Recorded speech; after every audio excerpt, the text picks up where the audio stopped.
Assalamualaikum warahmatullahi wabarakatuh. Apa kabar anak-anak? Mudah-mudahan anak-anak dalam keadaan sehat walafiat ya. Tetap semangat ya anak-anak. Nah, hari ini Ibu akan menjelaskan tentang materi ilmu pengetahuan sosial.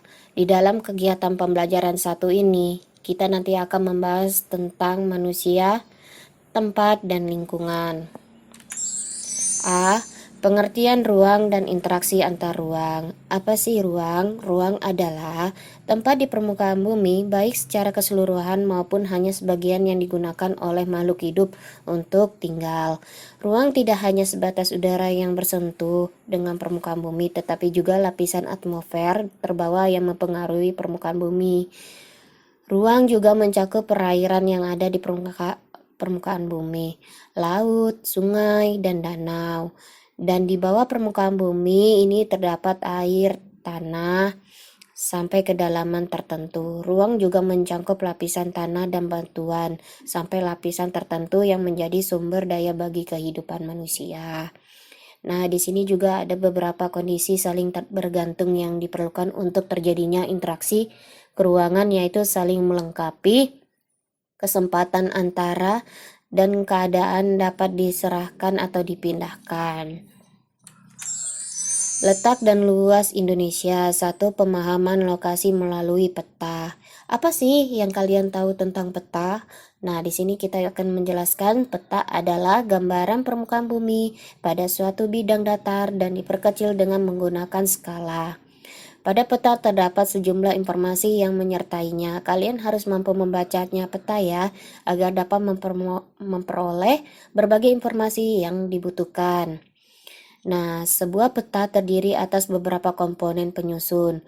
Komponen penyusun terdiri atas judul peta, skala peta, orientasi utara, simbol peta, garis astronomis, inset, legenda, dan sumber peta. Nah, di sini macam-macam pengertian dari judul peta. Judul peta ini adalah sebaran penggunaan lahan yang ada di Indonesia berupa permukiman, hutan, perkebunan, dan lain-lain. Skala peta menunjukkan perbandingan antara jarak di peta dengan jarak sesungguhnya di lapangan. Contoh ya anak-anak, skala peta adalah 1:1.000.000. Berarti objek yang jaraknya 1 cm di peta berbanding dengan 1 juta cm atau 1 km di lapangan. Nah, skala peta terdapat dibedakan menjadi skala angka dan skala garis atau grafis ya anak-anak. Nah, selanjutnya orientasi utara. Biasanya di sebuah peta memiliki orientasi arah utara. Bentuk orientasi ditunjukkan oleh simbol berbentuk panah yang berbentuk bervariasi.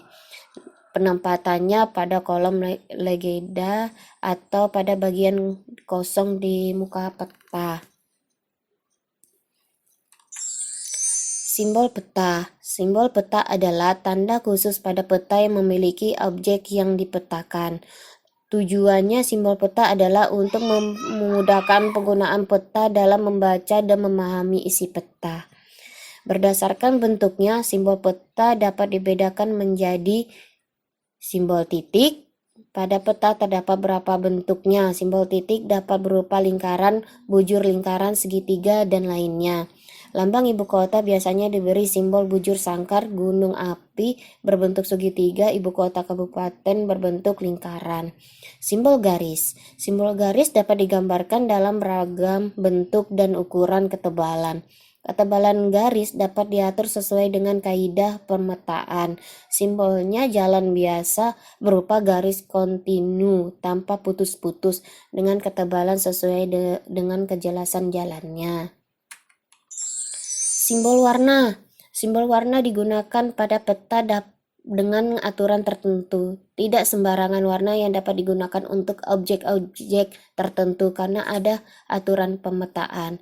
Misalnya warna perairan, sungai, danau, dan laut diberi warna biru, jalan diberi warna merah, dan lain-lain. Warna ketinggian dan kedalaman disesuaikan dengan objek yang menunjukkan adanya perubahan secara teratur dan seterusnya. Misalnya, kedalaman laut diberi warna biru dengan tingkat perubahan yang teratur dari biru terang ke biru gelap. Simbol area. Simbol area digambarkan pada peta biasanya berupa ilustrasi dari objek yang ada di lapangan. Simbol area juga memiliki aturan tertentu dalam pemetaan. Misalnya area berupa sawah, digambar dengan bentuk poligon atau tertutup yang di dalamnya terdapat simbol tanaman padi. Nah, garis koordinat.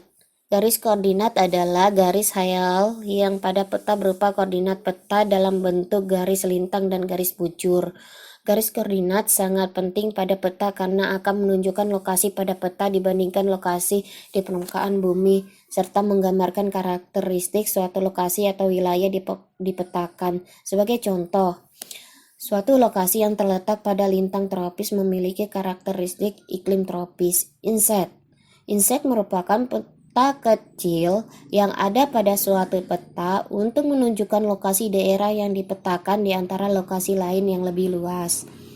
Legenda menunjukkan keterangan sebuah objek yang ada atau muncul pada muka peta. Pada legenda ini, seorang membaca peta akan mengetahui tentang objek yang ada pada wilayah peta. Sumber peta. Sumber peta menunjukkan orang atau lembaga yang membuat peta. Dari sumber peta ini diperoleh informasi menunjukkan sebuah peta sehingga bisa dinilai kualitas peta yang dihasilkannya.